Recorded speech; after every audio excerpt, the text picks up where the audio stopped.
G'day, here's some little jars of Lightning Ridge Opal chips, rules in millimetres. The bottles are full of water. Okay, I've zoomed in a little bit. You can see the bubbles of water there. Just move them a little bit so you can see.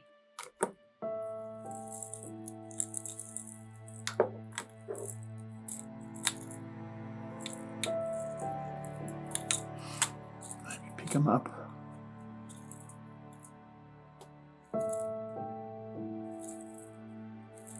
It's got a little bit of clay still in the parcel.